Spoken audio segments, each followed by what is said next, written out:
तो दोस्तों आज की इस वीडियो में 4 बहुत ही महत्वपूर्ण टॉपिक को डिस्कशन करने जा रहे हैं, कहीं से भी स्किप मत कीजिएगा। देखिए आज से 4-5 दिन पहले मैंने आपको एक खबर दी थी, उसमें मैंने आपको ये बताया था कि 17 जुलाई से 26 जुलाई के बीच में एक नोटाम वार्निंग जारी की गई है बे ऑफ बंगाल में, जहां पर संभवतः DRDO एड-1 मिसाइल का परीक्षण कर सकता है जो कि BMD सिस्टम के फेज 2 का इंटरसेप्टर होगा। और उसी वीडियो में हम लोगों ने ये भी डिस्कशन किया था कि देखिए मिसाइल टेस्ट की बारी आई और वैसे ही श्रीलंका द्वारा चाइना को वापस से मंजूरी दे दी गई है कि उसके स्पाई वेसल्स श्रीलंका के जल क्षेत्र में अंदर आ सकते हैं, जो कि जनवरी 2024 में श्रीलंका द्वारा प्रतिबंधित कर दिए गए थे। अब इसके ठीक अगले ही दिन खबर निकल कर आती है कि 2 चाइनीज स्पाई वेसल वापस से हिंद महासागर की ओर आगे बढ़ रहे हैं। ये उन दोनों ही जासूसी जहाजों की लोकेशन आप इस समय स्क्रीन पर देख पा रहे होंगे। इनमें से एक है जियांग होंग 3, दूसरे का नाम है जोंगशांग जादू। अब इन दोनों जहाजों में से बताया जा रहा है कि जो जियांग होंग 3 है ये ऑलमोस्ट मालदीव पहुंच चुका होगा, क्योंकि बताया ये जा रहा था कि मंडे के दिन ही इसके मालदीव के जल क्षेत्र में पहुंचने की उम्मीदें थी। बताया जा रहा है कि चाइना की ये जो जासूसी जहाज हैं ये इस वर्ष 2024 में मालदीव के 2 बंदरगाहों की यात्रा पर हैं। एक यात्रा तो ये लोग पहले कर चुके हैं फरवरी मंथ में, और ये बताया जा रहा है कि इनकी दूसरी यात्रा है। अब यहाँ पर एक जासूसी जहाज का तो पता चल गया कि वो मालदीव के आसपास है, लेकिन दूसरे वाले की लोकेशन अभी निकलकर सामने नहीं आई है।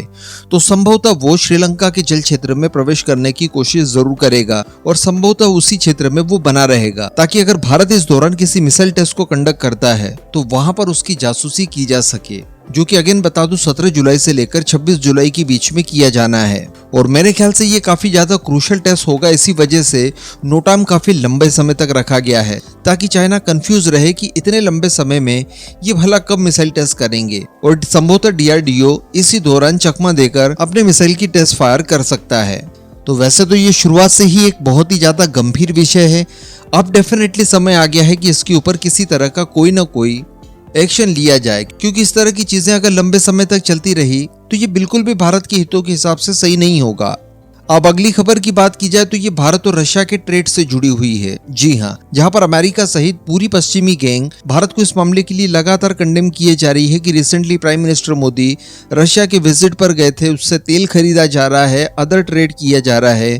तो वहीं पर बताया जा रहा है कि भारत और रशिया ने इन सारी चीजों को देखना सुनना बंद करके अपने इसी ट्रेड को, जो कि रूबी रूबल के माध्यम से हो रहा है, इसे लगभग 2 गुना करने की तैयारियां कर ली है। और इस माध्यम से बताया ये जा रहा है कि भारत भी रशिया को चाइनीज युआन के जाल में फंसने से रोकने की एक कोशिश कर रहा है। बताया जा रहा है कि रशिया के एक बड़े और सरकारी बैंक, जिसका नाम सेबर बैंक बताया जाता है, इसने अमेरिका और यूरोप के प्रतिबंधों के बाद भारत के साथ जो रूपी रूबल का ट्रेड हो रहा है उसके भुगतान को लेकर अपनी सीमाओं को ऑलमोस्ट डबल कर दिया है। इसके अलावा मॉस्को के कुछ एक्सपर्ट्स का ये भी कहना है कि रिसेंटली जो PM मोदी की रशिया विजिट हुई थी, इसके बाद ये ट्रेड और ज्यादा बढ़ सकता है, इसमें और सडनली छलांग देखने के लिए मिल सकती है आने वाले कुछ समय में। इसके अलावा भारत यहाँ पर 2 प्रयास कर रहा है। एक तो जैसा मैंने आपको बताया कि भारत का प्रयास रहेगा कि चाइनीज युआन के चंगुल में पूरी तरह से रशिया ना फंस जाए, और दूसरी बात कि जो हम लोग रशिया से भारी मात्रा में क्रूड ऑयल खरीद रहे हैं, जिसको लेकर ट्रेड इनबैलेंस हो रहा है भारत और रशिया के बीच में, हमें व्यापार घाटा हो रहा है, उसको पाटने की कोशिशों में लगा हुआ है इस समय भारत। और यहाँ पर भारत की मंशा ये है कि रशिया को एक्सपोर्ट बढ़ा दिया जाए, जिसमें इलेक्ट्रॉनिक्स एक बड़ा माध्यम निकलकर सामने आया है। वैसे भी भारत का इलेक्ट्रॉनिक्स जो एक्सपोर्ट था वो पहले की तुलना में काफी हद तक बढ़ चुका है। हम लोगों ने अमेरिका के मार्केट में भी देखा कि चाइना का और वियतनाम का जो शेयर था अमेरिकन मार्केट में, उसे ऑलमोस्ट भारत द्वारा हथिया लिया गया है। वही चीज अब रशियन मार्केट में भी देखने के लिए मिल रही है, और भारत द्वारा बड़े स्केल पर इलेक्ट्रॉनिक्स का एक्सपोर्ट रशिया को किया जा रहा है। भारत द्वारा रशिया से ये भी कहा गया है कि कई सारे उत्पाद जो कि आपको रिक्वायर्ड है और हम बेच सकते हैं, उनको लेकर आप टैरिफ कम कीजिए। ऐसा कर देने पर ये जो भारत और रशिया के बीच का जो ट्रेड है, जो कि $67 बिलियन तक पहुंच चुका है, इसे आसानी से और ज्यादा बढ़ाया जा सके, और जो लक्ष्य रखा गया है कि वर्ष 2030 तक $100 बिलियन तक पहुंचा जाए, वो भी अचीव किया जा सके। और इसके लिए जरूरी होगा FTA जैसा कोई प्रावधान हो, तो उसको लेकर भी बहुत ही जल्द भारत और रशिया के बीच में कोई नया डेवलपमेंट देखने के लिए मिल सकता है, जिसके बाद न केवल हम लोग इलेक्ट्रॉनिक्स, न केवल इंजीनियरिंग गुड्स, बल्कि व्यापक स्तर पर रशिया और भारत के बीच में ट्रेड होते हुए देख पाएंगे। अगली खबर निकल कर आ रही है सिंगापुर से। सिंगापुर का जो सरकारी सॉवरेन फंड था जिसे टेमोसेक के नाम से जाना जाता है, उसको लेकर मैंने आपको कल ही वीडियो बनाकर बताया कि टेमोसेक का जो पोर्टफोलियो है उसमें चाइना को प्रायोरिटी दी जाती थी और ये अपने टोटल निवेश का 29% चाइना में निवेश किया करते थे। लेकिन अब इन्होंने चाइना के अंदर सुस्ती देखते हुए वहां पर निवेश कम कर दिया है और इनका निवेश अब अमेरिका में ज्यादा देखने के लिए मिला है और अमेरिका इनके पोर्टफोलियो में 27% का हकदार बन चुका है। वहीं पर चाइना 29 से घटकर 19% पर आ गया है और भारत की मौजूदगी इनके पोर्टफोलियो में जहां पर 1, 2 या फिर 4% तक हुआ करती थी, उसमें भी लगभग 2 गुनी वृद्धि हुई है और 7% तक भारत ने इनका निवेश हासिल किया है। लेकिन ये लोग बताया जा रहा है कि यही नहीं रुकने वाले हैं। बिल्कुल लेटेस्ट खबर निकल कर आ रही है कि टेमासेक द्वारा भारत के अंदर बड़े स्केल पर निवेश करने की योजनाएं बनाई जा रही है और इसको लेकर बताया ये जा रहा है कि आने वाले 3 सालों में ये भारत के अंदर जो निवेश कर चुके हैं उसके अलावा $10 बिलियन का और निवेश करने जा रहे हैं, जिसके लिए ये लोग संभावनाएं और सेक्टर्स तलाश रहे हैं कि किस क्षेत्र में भारत के अंदर निवेश करना सही होगा, कहां से अच्छे रिटर्न्स इन्हें मिल सकते हैं। और ये जो 10 बिलियन का निवेश जब भारत के अंदर हो जाएगा उसके बाद इनका टोटल निवेश पहुंच जाएगा $47 बिलियन तक। यानी अभी ये लोग $37 बिलियन ऑलरेडी भारत के अंदर इन्वेस्ट कर चुके हैं।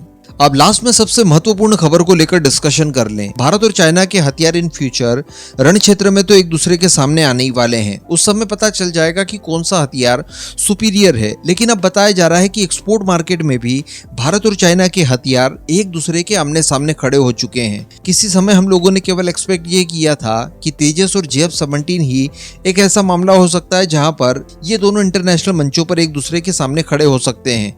मलेशिया में हम लोगों ने एग्जाम्पल भी देखा जहां पर LCE तेजस को JF-17 के ऊपर अच्छी खासी बढ़त देखने के लिए मिली भी, जबकि एविएशन सेक्टर में तेजस हमारा पहला उत्पाद था। लेकिन अब बताया जा रहा है कि कई सारे और हथियार जिसमें प्रमुखता एयर डिफेंस सिस्टम शामिल है उसको लेकर भी एक मुकाबला हो सकता है ब्राजील के लिए। कुछ ही समय पहले मैंने आपको वीडियो बनाकर बताया था कि ब्राजील न केवल भारत की ब्रह्मोस मिसाइलों में इंटरेस्टेड है बल्कि वो भारत की आकाश एयर डिफेंस सिस्टम को भी एक्वायर करने जा रहा है। इनकी सेना को अर्जेंट रिक्वायरमेंट है एक मीडियम रेंज में एयर डिफेंस सिस्टम्स की, जिसके लिए भारत के आकाश एयर डिफेंस सिस्टम को ये लोग गवर्नमेंट टू गवर्नमेंट डील के माध्यम से हासिल करना चाहते हैं।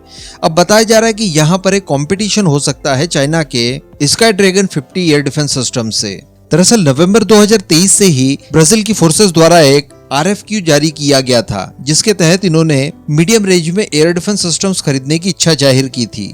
इसके तहत बताया जा रहा है कि कुछ ही समय पहले ब्राजील के जो सैन्य प्रमुख है जनरल टॉमस मिगुएल, इन्होंने भारत आकर आकाश एयर डिफेंस सिस्टम का एक डेमोन्स्ट्रेशन भी करवा कर देखा था।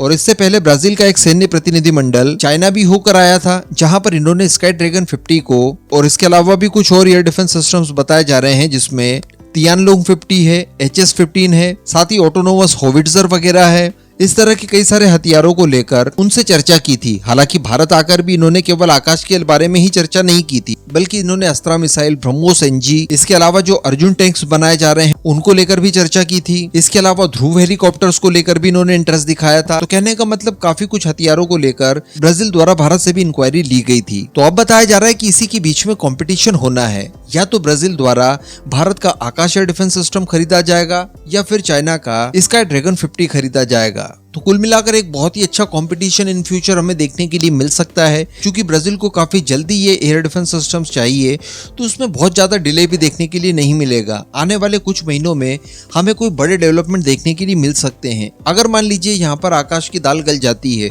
और भारत कामयाब होता है ब्राजील के साथ इसकी डील करने को लेकर, तो डेफिनेटली भारत के आकाश एयर डिफेंस सिस्टम की जो PR है वो वर्ल्ड वाइड बहुत बड़े स्केल पर होने जा रही है होगा। और चाइनीज एयर डिफेंस सिस्टम्स की बात की जाए तो बहुत अच्छा हुआ कि कुछ समय पहले मिया चुन्नू वाला कांड हो गया था। वहां पर चाइनीज एयर डिफेंस सिस्टम को भारत की ब्रह्मोस द्वारा पूरी तरह से एक्सपोज करके रख दिया था दुनिया के सामने।